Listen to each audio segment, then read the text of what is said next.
안녕하십니까. 맨땅의 라디오. 오늘 맨땅의 라디오 특별 손님을 모셨습니다. 안녕하세요. 아, 이영선 시인입니다. 이영선 선생님. 네. 어, 유명하신가요? 아니요, 뭐 유명하다고 자칭 그러기에는 좀 예. 부끄럽지요. 그러신가요? 근데 요번에 경사 들었습니다. 같은 네, 스터디오도 하고 계신데, 네. 좋은 일이 생기셨더라고요. 중랑문인협회 10대 회장 선거에서 제가 회장이 됐습니다. 앞으로 어, 책임감이 무겁습니다.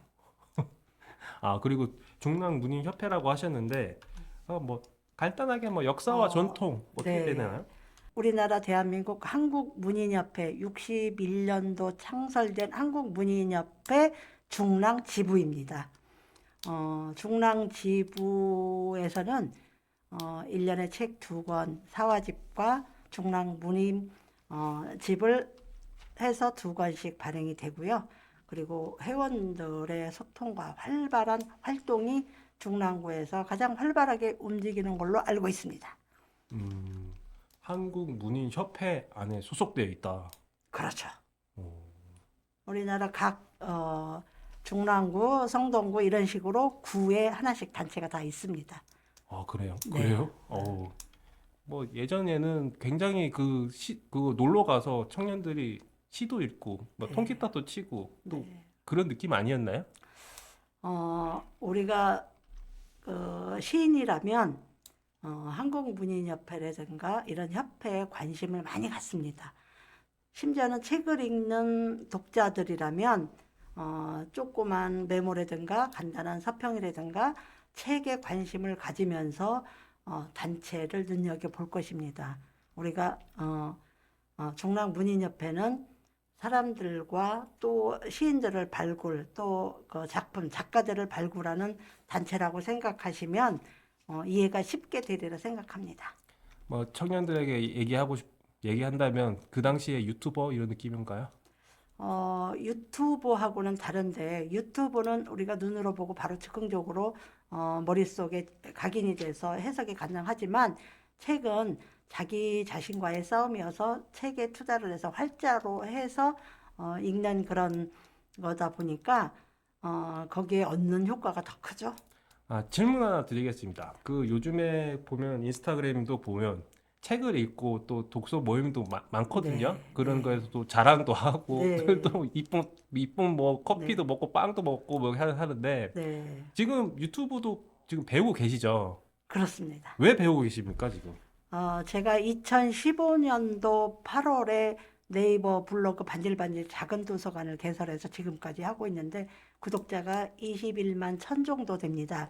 그, 예, 그것을 통해서 SNS가 무섭게 파급되고 거기에 얻는 효과가 대단히 큰데요.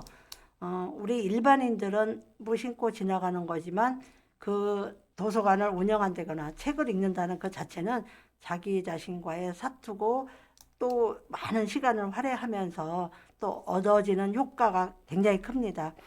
우리 인생에 있어서 책 읽기가 자기 인생의 좌표고 또 삶의 지혜가 다 들어가 있고 또 인생의 갈 길이 눈이 뜨인다고나 할까요? 보이는 만큼 세상이 보이게 되어 있습니다. 그래서 저는 시인이기 이전에 작가이기 이전에 책을 많이 읽는 것을 주안점으로 책 읽기 문화에 많이 그 시간을 할애하고 지금 현장에서 뛰고 있습니다.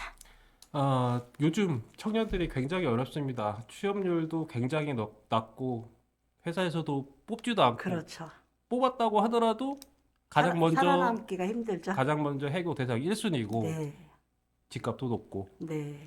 그런 사람들에게 청년들에게 맨땅에 계신 분들에게 책을 권하고 싶나요? 네, 우리가 이지성 작가라는 분은 제가 그분의 책을 모두 다 섭렵을 했는데요. 아버지가 주어진 빚에 다 탕진하고 당장 먹을거리가 없는데 옥탑방에서 몇 년 동안 책 읽기만 했답니다.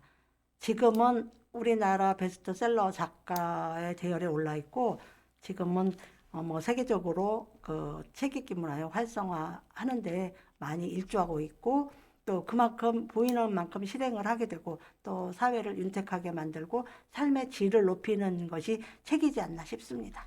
아, 저도 제 과거 경험 때 제가 인생에서 힘들었을 때 좀 약간 운둔 쪽으로 갈 뻔했을 때 네. 저는 부모님의 사랑을 많이 받아서 어떻게 했는지 응. 집 안쪽으로 숨어들지 않고 네. 도서관으로 숨어들었습니다. 네. 근데 도서관으로 숨어들었는데 좀 좋진 않았어요. 왜냐면 사람을 안 만나고 책을만 읽다 보니까 음, 어떻게 거기서 좀 빠져나가고 뭔가 생산적인 일을 해야겠다 그런 생각이 좀 들었거든요. 그러셨군요. 그런 상태에 있는 사람들에게 네. 뭔가 조언해 줄 수 있는 부분이 있을까요? 자, 우리는 내 앞에 있는 사람만 사람이고 관계라고 생각을 하는데 책 속에는 세계의 위인들이 다 들어가 있습니다.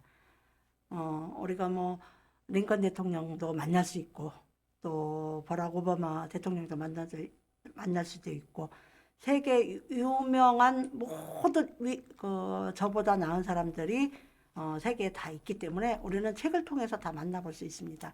최고의 스승이 우리가 누가 가르쳐줘서가 아니라 책을 통해서 만날 수 있고 그러다 보면 자기도 변화가 돼서 그 길을 가게 될 것입니다. 저 역시도 힘든 생활이 있었습니다.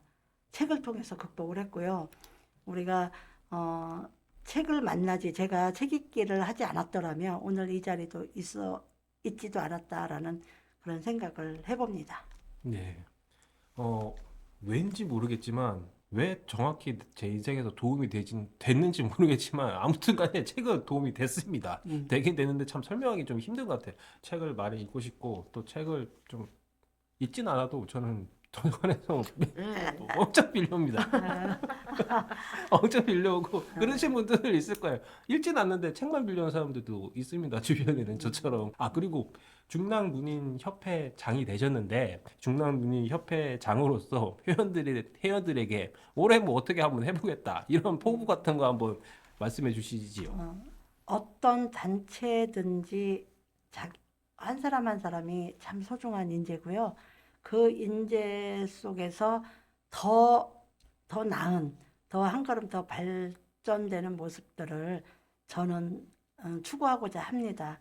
또 그 이전에 소통과 화합과 또 단체가 나아가고 하는 그런 방향들을 잘 제시를 해서 제 2년 임기 동안에는 중심적으로 그렇게 나갈까 합니다. 지금보다 더 나은 자기개발 쪽으로 더 진전시키고 싶습니다.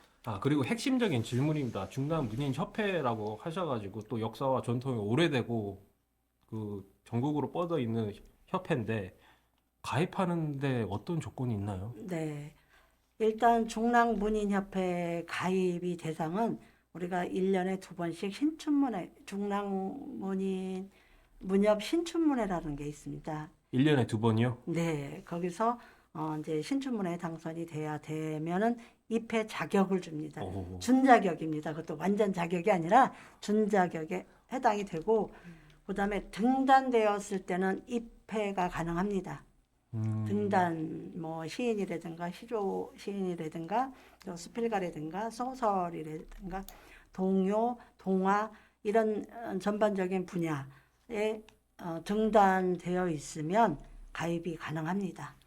그리고 제가 좀 질문 드리고 싶은 게 젊은 친구들 참 다음 세대들 분들이 좀 지원 많이 하나요?